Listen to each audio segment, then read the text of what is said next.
Hello everyone, and I am Poonam Gaur from Chemistry Learning Classes. Now, अभी तो आपके solution chapter के videos चल रहे हैं जिसमें आपने यूनिट फर्स्ट 12th क्लास में आपको फर्स्ट यूनिट 7 मार्क्स की थी, यूनिट फर्स्ट सॉल्यूशन, जिसके अंदर आपने अभी तक पढ़ लिया। यानी मैंने आपको क्या क्या पढ़ाया।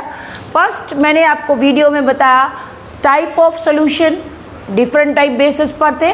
Now after then the different method to determine the concentration or strength like that molarity, normality, formality and so on, जिसका न्यूमेरिकल सेशन मैं लास्ट में रखूँगी, आपको नेक्स्ट वीडियोस में दिया मैंने आपको।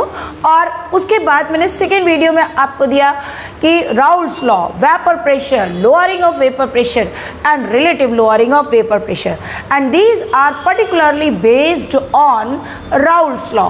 राउल्स के ऊपर ये बेस्ड था। देन आफ्टर आपने पढ़ा different factors effect the solubility, कि वो कौन कौन से फैक्टर होते हैं जो सॉल्युबिलिटी के ऊपर इफेक्ट करते हैं, like that on the gases और इन अ सॉलिड। सॉल्युबिलिटी पे आपने स्पेसिफिकली पढ़ा हेनरी लॉ।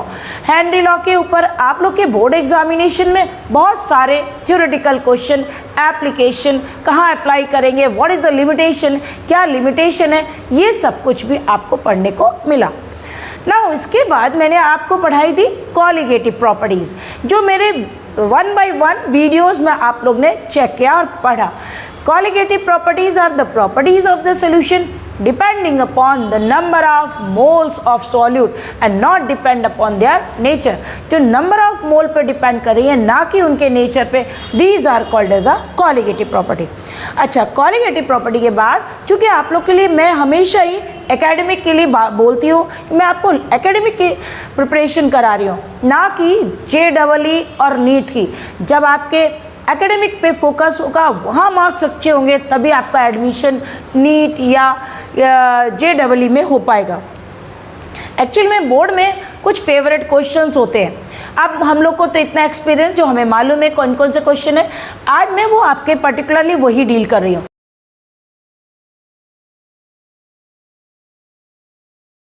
राउल्ट से रिलेटेड है। राउल्ट ने ऐसा कहा था कि there are 2 type of solution, ideal solutions and non ideal solution. Ideal solutions are, अब पहले क्वेश्चन आ जाता है आपके एग्जामिनेशन में, what is the difference between ideal and non ideal solution, क्या होते हैं। अरे अगर ये क्वेश्चन आ जाता ना बोर्ड में तो वाकई में बल्ले बल्ले हो जाती है, क्योंकि पूरे मार्क्स मिलते हैं, कहीं भी कोई मिस्टेक नहीं होती है और हम लोग आसानी से उसको फाइंड कर लेते हैं। देखिए आइडियल क्या होते हैं, नॉन आइडियल। फर्स्ट पॉइंट आपने लिखा, दो सॉल्यूशंस विच ओबे राउल्स लॉ, वो सॉल्यूशन जो राउल्स लॉ को ओबे करते हैं, फॉलो करते हैं, कहना मानते हैं, they are called as a ideal solution।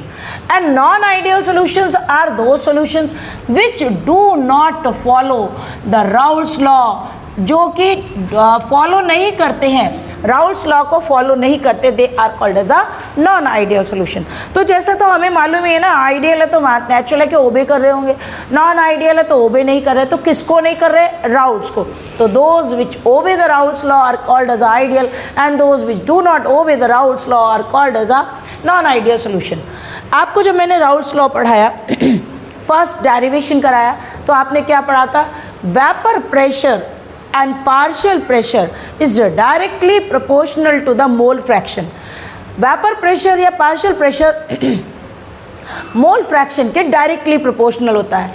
A, मैंने आपको स्टार्टिंग में ही कहा था कि सॉल्यूशन में A का मतलब होता है solvent and B is called as a solute। solute are those which are taken in a small amount। Solutes वो होते हैं जो आपके कम क्वांटिटी में लिए जाते हैं, and solvents are those which are taken in excess, जिसको हम ज़्यादा लेते हैं, they are called as a solvents. तो ए के लिए मतलब इट इज़ फॉर सॉल्वेंट, ये सॉल्वेंट के लिए फॉर्मूला हुआ P is equal to PA0 XA। और नॉन आइडियल के लिए मैंने क्या लिखा, P is not equal to PA0 XA। देखिए मैंने ऊपर एक स्टार डाला है, इस स्टार का मतलब वहाँ पे आपको थ्योरी में लिखना था कि these solution, they solutions, they follow the Raoult's law, they do not follow the Raoult's law. Now next point क्या कहता है, फॉर सॉल्यूट इन केस मान लीजिए हमारा सॉल्यूट वोलेटाइल है, वेपर में कन्वर्ट हो रहा है, तो भी तो उसके वेपर्स, तो भी तो वो वेपर्स बनाएगा और पार्शियल प्रेशर किसके बराबर होगा, P B is equal to P B nought X B, and for non ideal it is not equal to the P B nought X B. Next point is that the delta H mixing, that means the change of enthalpy. Enthalpy word ये आप लोगों ने specifically 11th class में पढ़ा था. Enthalpy is the total heat of the system. System की total heat को कहते हैं represented by delta H. So delta H mixing, that means the change of enthalpy is equal to 0. And here the change of enthalpy is not equal to 0. Either it is more than 0 or less than 0. अगर value delta H की 0 से ज़्यादा आती है, that means it show the positive deviation. And if the value of delta H is less than 1, then it is less than 0, that means 0.1, 0.2 and so on, then it show the negative deviation. Therefore non ideal के अंदर ही आपके 2 type के solution बनेंगे. Non ideal में ही आपके 2 solution बनते हैं. First one is called as a positive deviation and second one is called as a negative deviation.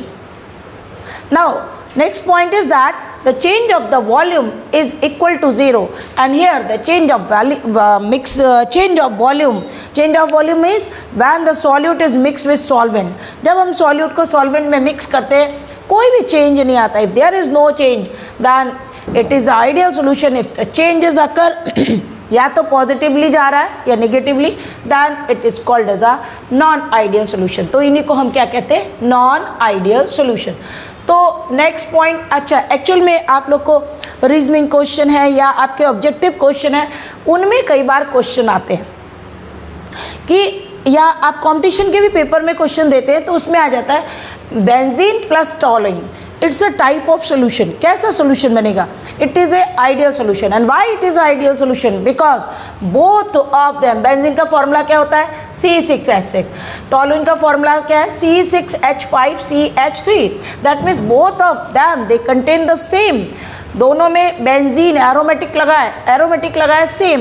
And if the same components are present, same thing is present, अगर same चीज़ होगी that means they show the positive they show the ideal solution. अभी देखिए benzene toluene same, दो both are aromatic. N hexane N heptane, N means normal, दोनों ही normal हैं, फिर same आ गया. N hexane, N means alkane, it is 6-member ring, 6-member aliphatic and this is the 7-member aliphatic. तो hexane and heptane ये भी दोनों सेम हो गए, तो ये भी बन गया कौन सा, ideal solution. C2H5Br, ethyl bromide and ethyl iodide, both of them they contain the same ethyl, and you know halogens, fluoride, chloride, bromide, iodide, these are the member of the same family, ये दोनों same है. So these are also the ideal solution.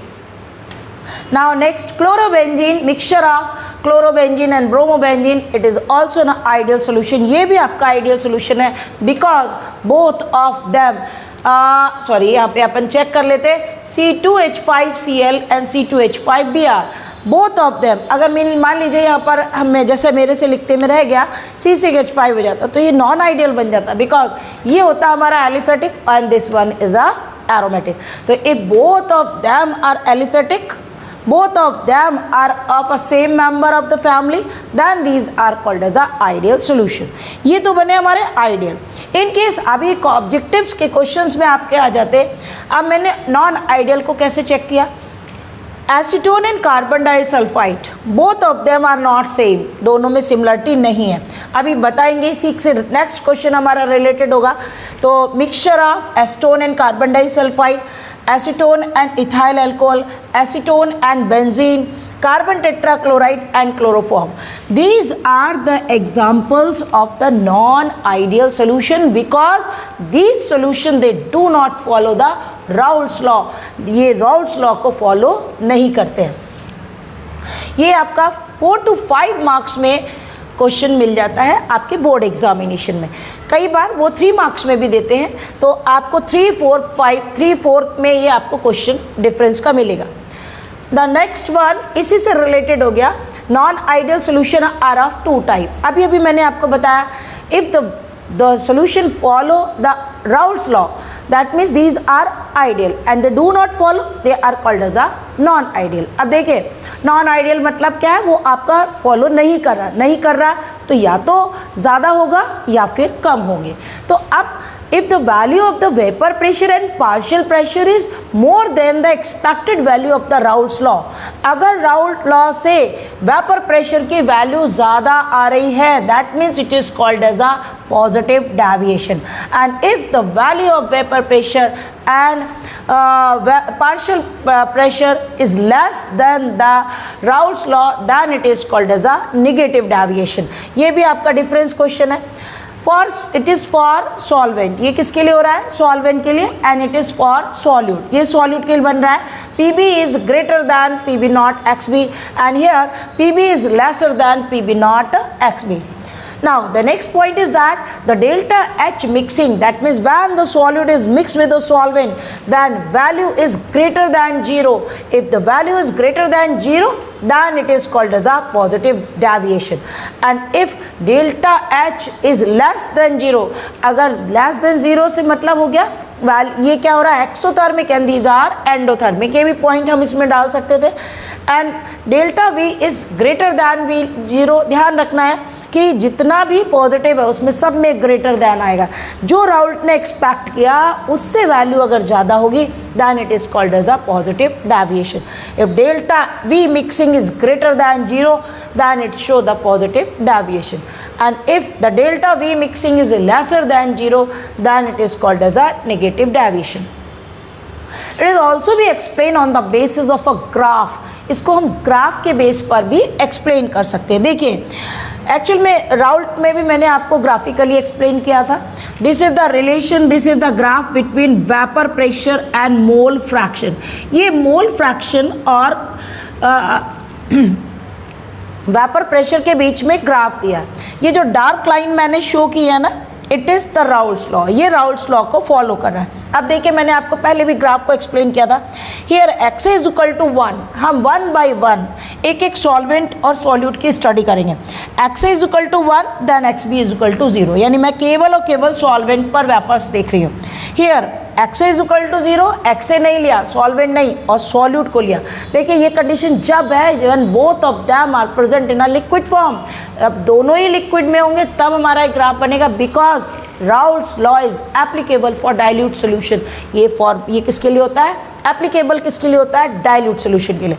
Natural है कि solvent access में होता है तो solvent के लिए पॉइंट अपर साइड पे जाएगा, and solute is taken in small amount, solute को हमने कम क्वांटिटी में लिया है तो ये लोअर साइड में जाएंगे।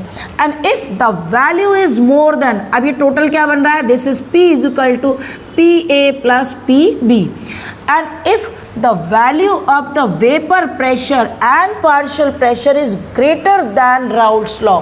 यहाँ जो मैंने आपको डॉटेड शो किया है ना, इसके मतलब है जो डार्क लाइनें हैं वो राउल्ट्स की है, और लेकिन वैल्यू डार्क लाइनों से ज़्यादा आ रहा है, और वो ये इंडिकेट कर रहा है कि the value of vapour pressure is more than the expected value of Raoult's law.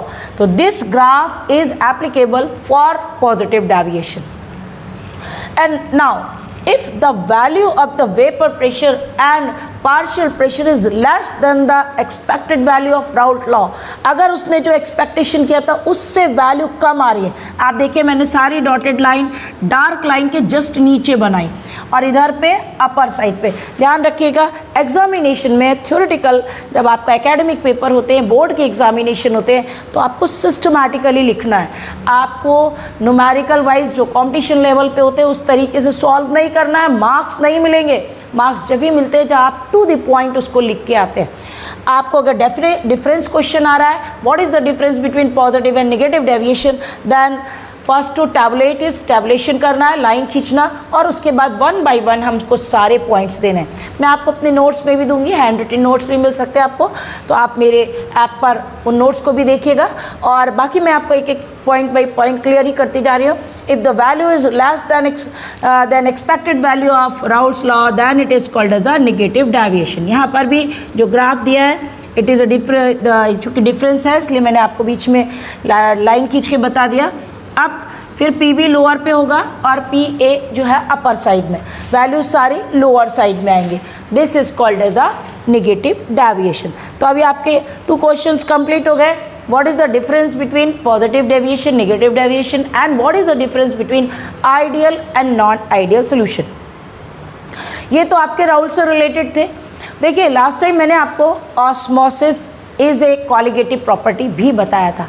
जब हम ऑस्मोसिस बताते हैं, एक्चुअल में ऑस्मोसिस एक बायोलॉजिकल फिनोमिना है, और जैसे मैंने आपको पहले वाले वीडियो में बताया था, osmosis is a process in which the molecules of the solvent move from low concentration to the high concentration. Molecule low concentration से हाई कंसंट्रेशन की तरफ अगर मूव करते then the process is called as a, तो उसी process को हम कहते हैं osmosis. Osmosis are of 2 type, X osmosis and osmosis.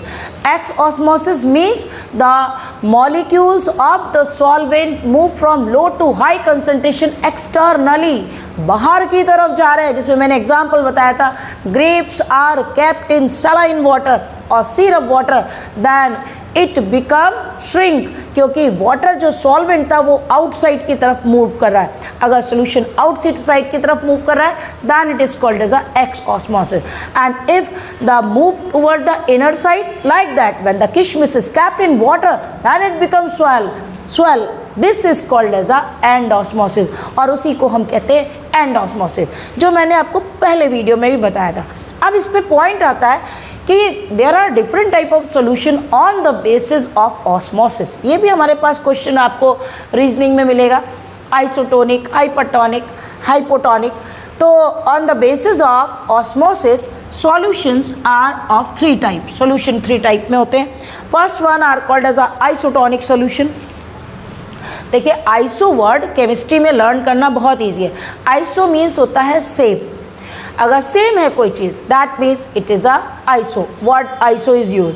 अब क्या सेम, चूँकि पूरे सोल्यूशन चैप्टर में आपने कंसंट्रेशन वर्ड्स यूज़ किए, तो if the concentration of both the solution, क्योंकि ऑस्मोसिस 2 सॉल्यूशंस के बीच में होती है, एक का कंसंट्रेशन हाई होना चाहिए और दूसरे का लो, और बीच में क्या होनी चाहिए, semi permeable membrane, and if the concentration of both the solutions are same, C1 is equal to C2, दोनों का concentration same है, then the osmosis do not takes place, तो उसमें osmosis होगा ही नहीं। फॉर एग्जाम्पल अभी देखिए, क्योंकि हमें हर चीज़ को केमिस्ट्री में एग्जाम्पल से ही एक्सप्लेन करना है। If the RBCs are kept in 0 point, RBCs यानी red blood corpuscles, these are kept in 0.9% of saline solution. 0.9% saline water में रखते हैं हम, सलाइन सोल्यूशन में रखते हैं, नमक का घोल जिसको बोलते हैं, बहुत low concentration, then it is called as a, then the osmosis do not takes place। ऐसे solution में osmosis नहीं होता है, neither swell nor shrink, ना RBCs फूलेंगी और ना ही shrink करेंगे, and type of solutions are called as a isotonic। अभी आपको बताएं, जब हम लोग इंजेक्शन लगवाते हैं, कौन से, इंटरवेनस इंजेक्शन, तो पहले टाइम में तो जो छोटी सी एक ग्लास की ट्यूब आती है उसके अंदर वाटर आता है, बट पहले टाइम में वो ट्यूब नहीं आती थी, अभी कोई सा भी वाटर फिलअप कर लेते थे, तो नेचुरली उसमें कई बार एक्सीडेंट्स होते थे कि डेथ हो जाती थी। अभी क्या हो गया, आप जितने भी इंटरवेनस इंजेक्शन है जो कि सस्पेंशन के फॉर्म में आते हैं, पाउडर के फॉर्म में आते हैं, उनमें क्या करती है नर्स, पहले डिस्टिल वाटर को ब्रेक करती है, ब्रेक करने के बाद उस ट्यूब को उसके अंदर से सिरिंज से वाटर फिल करती है, इंजेक्शन में डालती है, शेक करती है और उसके बाद उस इंजेक्शन को दे देते हैं।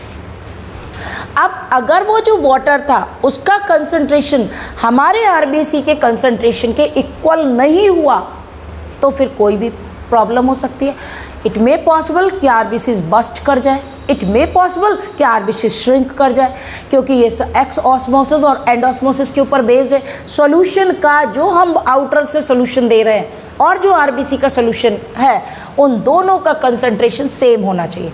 अगर सेम है, if both of them they contain the same concentration, then the osmosis do not takes place, neither swell nor shrink, ना shrink होंगी ना ही swell करेंगे। इन केस अब देखिए कंडीशन चेंज हो रही है, हाइपोटोनिक, हाइपो और हाइपर पहले कैसे क्या समझना है? हाइपर का मतलब ही होता है, हम कहते हैं ना बहुत हाइपर हो गए हो, बहुत गुस्सा आ रही है, मतलब ज़्यादा है। If the concentration of the solution is less then, क्या किससे लेस देन? हमने जो बाहर से एंट्री दे रही है वो वाले की कंसंट्रेशन कम होगी और अंदर की कंसंट्रेशन ज़्यादा होगी, लाइक दैट। ये आरबीसी, हमने फिर भी आरबीसी का एग्जांपल लिया और यहाँ पर जो सोल्यूशन है वो लेस देन 0.9 हो। लेस देन का मतलब क्या होगा? थोड़े समय में जो सॉल्वेंट होगा वो एंटर कर जाएगा। जब एंटर करेगा तो आरबीसी स्वेल हो जाएंगे, स्वेल होंगी तो बस्ट हो जाएंगे, यानी फूट जाएंगे। फिर क्या होगा? ब्लड निकलने लगेगा और जय श्री राम, कहानी ख़त्म, है ना। तो हाइपर में भी, हाइपो में भी हमको ध्यान देना है। कंसंट्रेशन चूँकि जो आपका जो भी इंजेक्शन दे रहे हैं या जिसमें भी रखा है उसका कंसंट्रेशन ना तो लो होना चाहिए और ना ही हाई। इन केस अगर की solution, if the concentration of the solution is more then 0.5, अगर 0.9% से सैलाइन वाटर से अंदर वाला जो सोल्यूशन है उसका कंसंट्रेशन बाहर वाले का ज़्यादा है तो निश्चित अंदर वाले का कम हो, तो क्या होगा?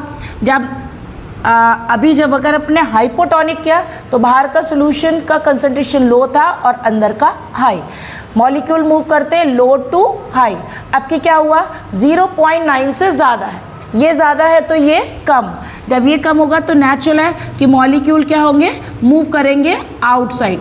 This process is called as the endosmosis and this is called as the exosmosis. Molecule moves inside, अंदर की तरफ मूव करेंगे, नेचुरल है। अभी जैसे ये बाहर की तरफ आएंगे तो दे बिकम श्रिंक और ये क्या हो जाएंगे? आरबीसीज श्रिंक हो जाएंगे। तो ये हमारे पास प्रोसेस है जिसमें हम रीजनिंग क्वेश्चन को सॉल्व करते हैं। This is isotonic, hypotonic and hypotonic. तो आपको रीजनिंग क्वेश्चन मिलेंगे। अगर आइसोटोनिक है सेम कंसंट्रेशन, हाइपोटोनिक में less concentration and less concentration या 0.9 से कंसंट्रेशन जो है वो आपका लो होना चाहिए। यहाँ पे मैंने इसलिए ऐसा साइन बनाया and this is for greater than 0.9%। तो यहाँ पर आपका ये श्रिंक होता है और ये स्वेल कर जाता है। इसके बाद हमारे पास एक और टॉपिक बचता है, these are called as the azeotropes. And azeotrope actual में बोर्ड ने एजियोट्रॉप को एक्स्ट्रा में डाला है, बट अगर हम पुराने क्वेश्चंस पेपर्स को चेक करते हैं तो उनके अंदर आपको एजियोट्रॉप्स के क्वेश्चंस मिलते हैं। तो what are the azeotrope and type of azeotropes? Azeotrope solutions are those solutions in which the solutions boil without change in its composition। अगर कोई भी solution boil कर रहा है बिना concentration को change किए, composition को change किए, then type of solutions are called as a azeotropic solution। तो ऐसे solutions को हम लोग क्या बोलते हैं? Azeotropic solution। Azeotropic solution और phenomena is called as a azeotrope और इस phenomena को बोलते हैं azeotrope। Azeotrops are of two type, low boiling and high boiling। देखिए ये भी इन्हीं से रिलेटेड है, आइडियल, नॉन आइडियल, पॉजिटिव और निगेटिव से। Low boiling azeotrope, low boiling का मतलब क्या होगा? When solute is mix with solvent and if the solution is boil at a low temperature. जैसे आप ये देखिए, यहाँ पे मैंने ग्राफ प्लॉट किया है। ये ग्राफ आपका टेम्परेचर और वेपर प्रेशर के बीच में, this is the vapour pressure and this is the temperature, ठीक है। अभी मैंने यहाँ पे मिक्सिंग की, लो बॉइलिंग में एग्जांपल दिया acetone plus carbon disulphide CH3COCH3 plus CS2। अब देखिए इसके रीजनिंग क्वेश्चन भी आ जाता है कि why the acetone is mixed with carbon disulphide then it show the low boiling azeotrope. क्यों लो बॉइलिंग शो करता है? बिकॉज आपने क्लास 11th में पढ़ा है, हाइड्रोजन अगर वन साइडेड हाइड्रोजन हो, अनदर साइड फॉन मतलब फ्लोरीन, ऑक्सीजन, नाइट्रोजन होता है तो फोर्स ऑफ अट्रैक्शन डेवलप होता है। This is called as the hydrogen bonding. और अगर फोर्स ऑफ अट्रैक्शन डेवलप होगा तो इन मॉलिक्यूल के बीच में अगर फोर्स ऑफ अट्रैक्शन डेवलप होगा तो बॉन्ड कैसे हो जाएंगे? टाइट हो जाएंगे। और अगर बॉन्ड टाइट हो जाएंगे तो naturally they demand the high temperature for breaking. वो टेम्परेचर की डिमांड ज़्यादा करेंगे और टेम्परेचर की डिमांड अगर ज़्यादा हो रही है, this is called as the high boiling. अब इस केस में क्या हो रहा है कार्बन डाइसल्फाइड। कार्बन डाइसल्फाइड मतलब दूसरे के पास ना तो फ्लोरीन है, ना ऑक्सीजन है और ना ही नाइट्रोजन है। अब जब दोनों के पास नहीं है, मतलब इसके पास, एसीटोन के पास तो ऑक्सीजन है लेकिन जो हमारा सॉल्यूट है उसके पास फॉर्म नहीं है, तो naturally it is not able to form hydrogen bonding. Force of attraction is less. This is the acetone and this is the carbon disulfide. Both of them mix together without strong bonding. उनके बीच में bonding strong नहीं हो रही है। अगर bonding strong नहीं होगी, bonding strong नहीं होंगे तो बॉन्ड्स कैसे? वीक। जैसे हम टेम्परेचर देंगे तो लो टेम्परेचर पर वेपर्स बनेंगे सादा। लो बॉइलिंग हमेशा पॉजिटिव डेविएशन शो करती है। इसमें कौन सा डेविएशन आएगा? Positive deviation, because temperature both of them mix together. देखिए example, acetone is boiling point 56, carbon disulphide is a boiling point 46। ये मैंने लिखा है लिक्विड। इक्विलिब्रियम पे क्या है? Vapour and liquid mix together, दोनों इक्वल क्वांटिटी में इक्विलिब्रियम हो रहा है। Then finally it is convert into vapour. ये जो आपको इस तरीके से ट्यूब जैसा दिख रहा है, lower side liquid, then V plus L means vapour plus liquid, then vapour. देखिए दोनों साइड पे शो किया। अभी आप बोलेंगे एक बड़ा बनाया आपने एक छोटा, because it is a solvent and it is a solute. Solute के लिए हमेशा ही कम क्वांटिटी होती है, छोटा बनेगा, सॉल्वेंट का ज़्यादा। एसीटोन का boiling point 56, carbon disulphide boiling point 46। Both of them mix together, then due to the weak intermolecular force of attraction they boil at the temperature of 33, and this 33 degree temperature, this is called as the boiling point of the azeotrope. इसी को हम क्या कहते हैं? boiling point of azeotrope. तो these are called as the low boiling, because when the solute is mixed with solvent, it is boiled at low temperature. So these are particularly found in the positive deviation. ये किस में मिलते हैं? जिनमें positive deviation होता है। And now second one is the high boiling. अब high boiling का मतलब क्या हो गया? When acetone is mixed with, ये भी आपको यहाँ 56 दिया है, this is the boiling point of acetone. ये किसका है? एसीटोन का boiling point। अभी देखिए मैं आपको यहाँ दिखाती हूँ। Acetone CH3COCH3, this is the formula of acetone. It is mixed with chloroform. अभी मैंने आपको क्या बताया था? Due to the hydrogen bonding. अभी इन दोनों के बीच में क्या होने लगा? Intermolecular hydrogen bonding. Both of them attract together. अब जैसे ही अट्रैक्ट करेंगे तो फोर्स ऑफ अट्रैक्शन बढ़ेगा। फोर्स ऑफ अट्रैक्शन बढ़ेगा, हाई टेम्परेचर की डिमांड होगी, वेपर्स एक्सपेक्टेड वैल्यू से कम आएंगे। That's why in high boiling azeotrope they show the negative deviation. कैसा डेविएशन आएगा? Negative deviation. तो अभी मैंने आपको ये सारी चीज़ें क्लियर कर दी। एजियोट्रॉप्स क्या होते हैं और आपका osmosis, positive and negative deviation. तो कंप्लीट हो गया आपका। इसके बाद आपके दो टॉपिक बचते हैं, molecular mass, abnormality of molecular mass and want of factor, जो हम आपको नेक्स्ट वीडियोज़ में दिखाएंगे। Thank you for watching me.